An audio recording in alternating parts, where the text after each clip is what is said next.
Dans chaque image, une peur se cache. Dans chaque scène, un frisson attend. Le temps s'écoule, une minute à la fois. Bienvenue au cœur de l'horreur. Bienvenue dans la pause frayeur.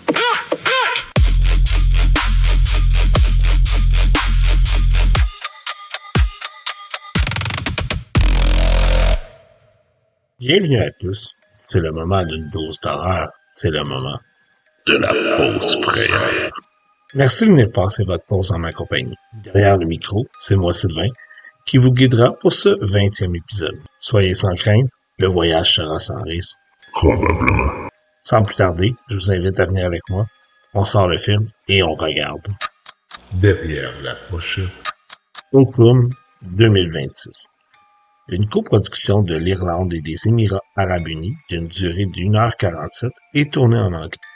Un écrivain d'horreur se rend dans une auberge irlandaise pour dispenser les cendres de ses parents, sans savoir que la propriété est censée être hantée par une sorcière.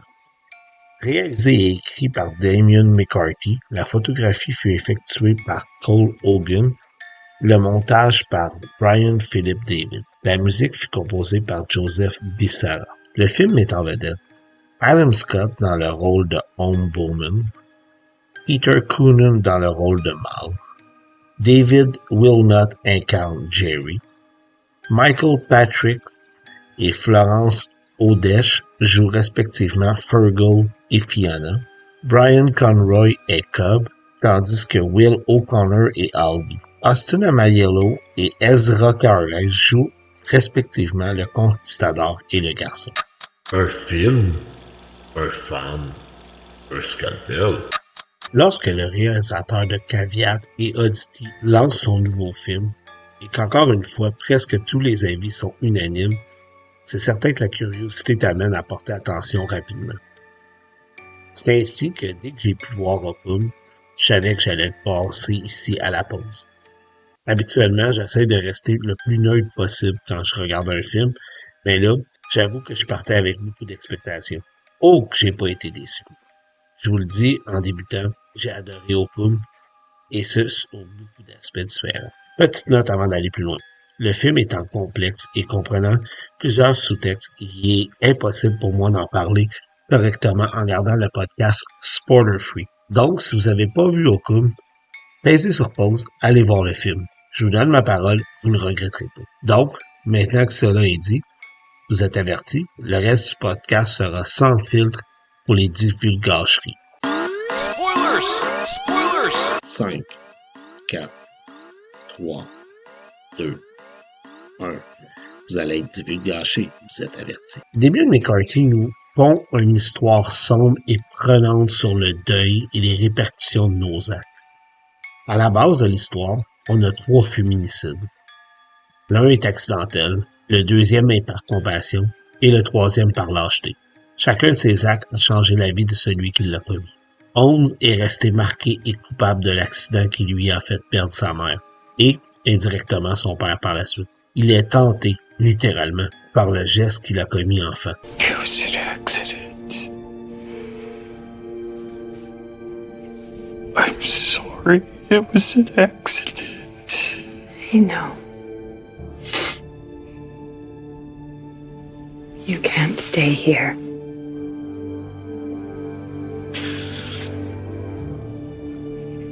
It was an accident. Jerry, pour sa part, s'est isolé de la vie sociale et normale. Il se réfugie dans la drogue afin de tolérer la vie après son geste. Moonshine? Poaching. Ishkabaha. Water of life. Yeah, that's moonshine. If you want something to defeat the demons, not just be running from them, magic mushrooms. Psilocybin. It's all natural. Mal, pour sa part, accumule les erreurs et les gestes de paranoïa. C'est ça qui va coûter la vie à la fin.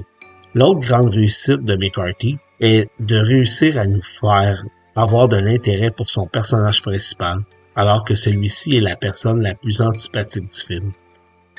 Holmes, c'est pas une bonne personne. Il s'en cache pas. Il est alcoolique, arrogant, imbu de lui-même. Il a peu d'égard pour les gens qui l'entourent. On le voit être ouvertement mesquin avec Albie et démontrer un certain snobisme intellectuel avec Fiona.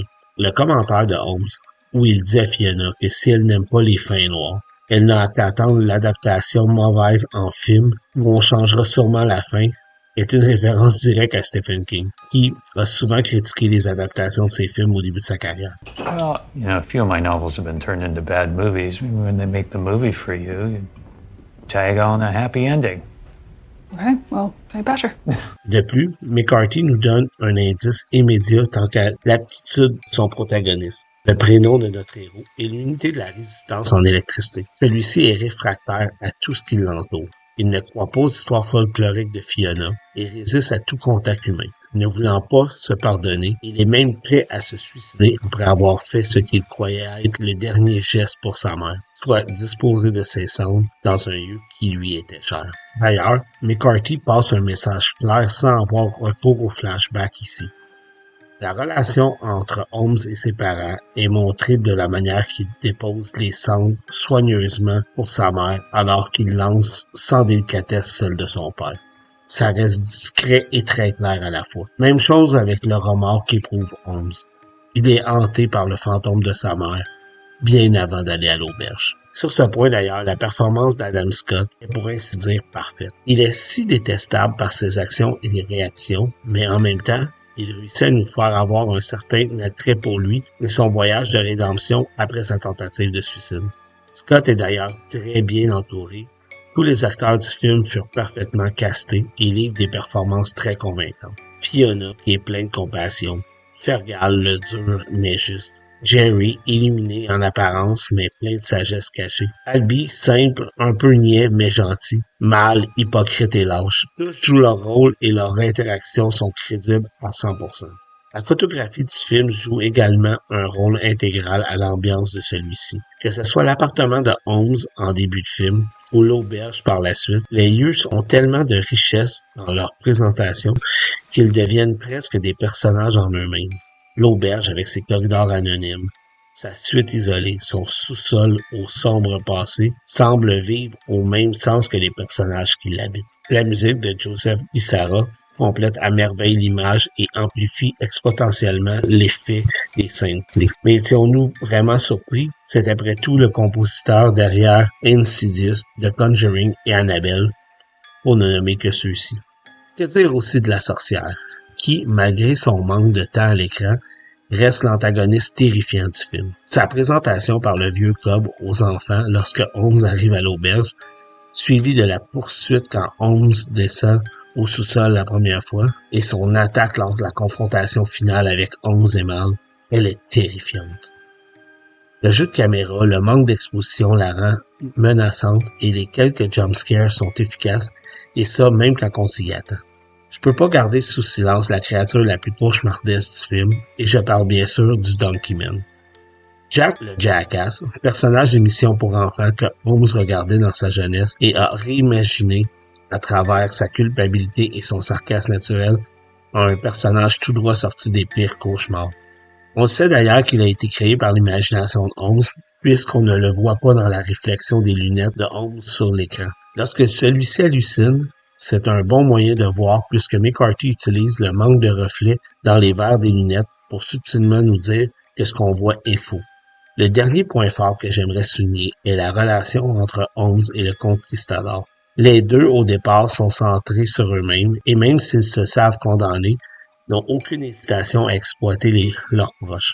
À la fin, alors qu'Holmes a fait paix avec son passé, ce qu'il a fait entre autres en mettant sa vie en jeu pour sauver celle qui l'avait sauvé auparavant, le conquistador dans son histoire est prêt à se sacrifier pour la survie de l'enfant. Le personnage fictif de l'auteur reflétant à la perfection l'état d'esprit de son créateur.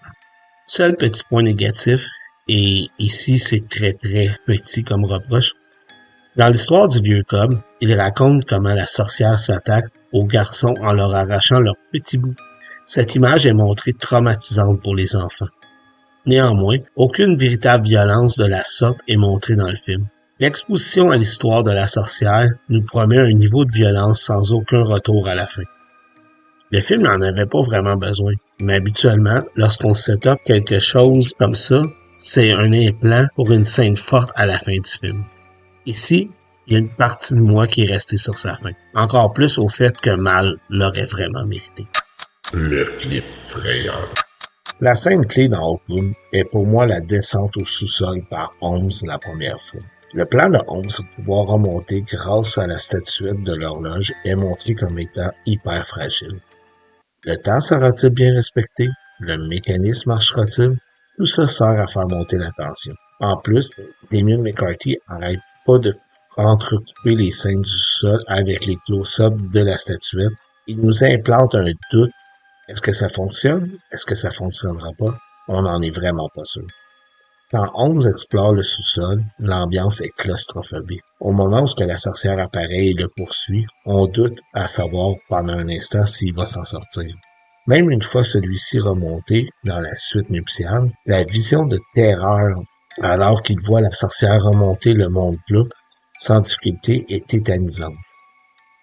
L'utilisation de la craie comme montré par Fiona est simple mais efficace puisque le cynisme de Holmes nous fait douter à savoir si cela va fonctionner ou pas. La scène est totalement terrifiante et montée de main de maître par Damien McCarthy. L'autre moment fort, comme mentionné plus tôt, est l'hallucination de Jack le Jackass. Le look de l'homme Hound est terrifiant. Son attitude agressive, son look de junkie sur high crée un malaise immédiat. Le film aurait pu être centré sur lui et être tout aussi terrifiant. Un côté sadique en moi veut un spin-off où les enfants sont hantés par ce personnage digne des plus horrifiantes mascottes d'horreur moderne. Can you help me, Ohm? Well, Ohm, it's pretty simple. Your dad told you not to go near his gun, but you did anyway, and his wife got her brains blown out. You want help? There's none coming. You're scared? You should be! You fucking should be! Jusque dans les tripes. Avant de poursuivre, laissez-moi vous donner quelques faits divers sur le film Oakwood. Adam Scott filma seul pendant près de 3 semaines dans la suite nuptiale. Il décrivit l'expérience comme étant exigeante mais cruciale au développement de son personnage. Pour pouvoir mieux capturer les détails de la statuette de l'horloge, une version grandeur nature fut construite pour les plans rapprochés. La cloche de l'hôtel utilisée au début du film est la même que celle utilisée dans Oddity, le film précédent de Damien McCarthy. Oakum signifie un non-sens prétentieux. Damien McCarthy improvise peu sur le plateau. Il préfère storyboarder en détail et s'y coller par la suite.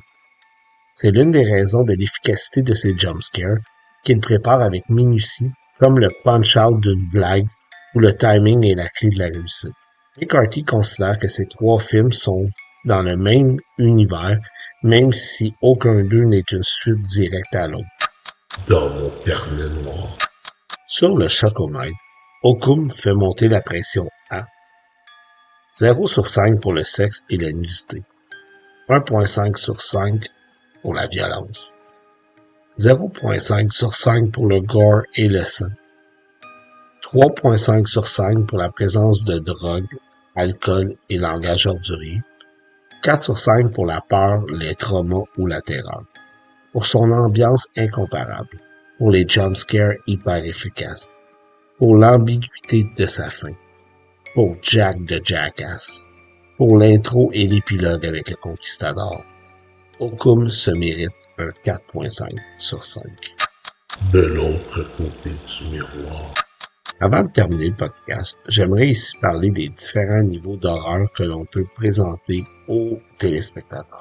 Du slasher un peu d'homme, où on met le cerveau à off et on apprécie les kills les plus violents et les plus créatifs possibles.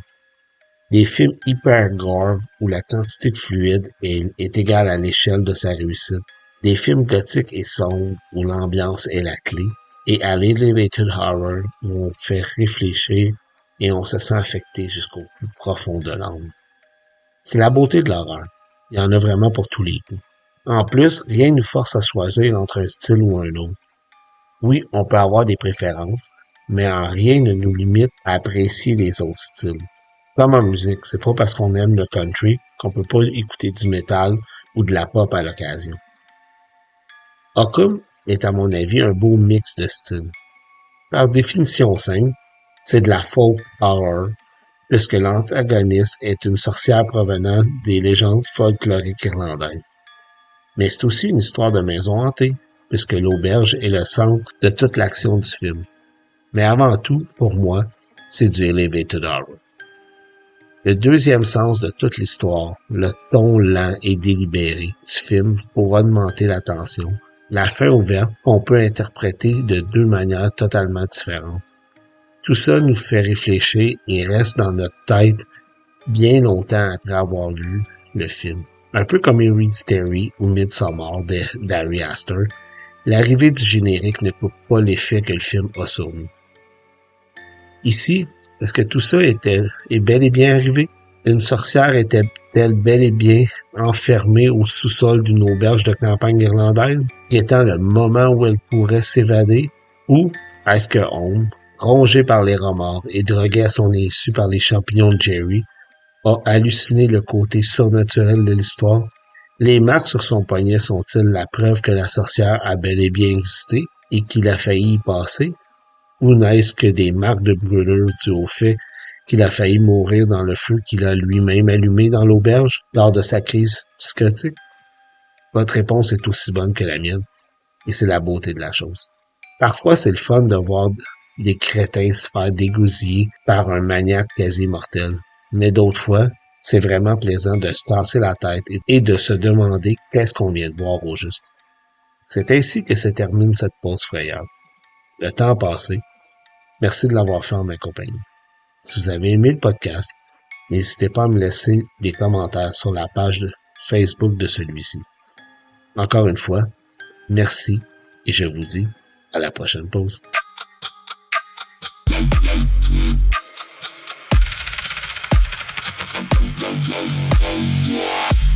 Le projecteur s'éteint. L'ombre du film reste dans votre mémoire. Les battements de cœur ralentissent. Il est temps de retourner au travail. Merci d'avoir passé votre pause avec moi.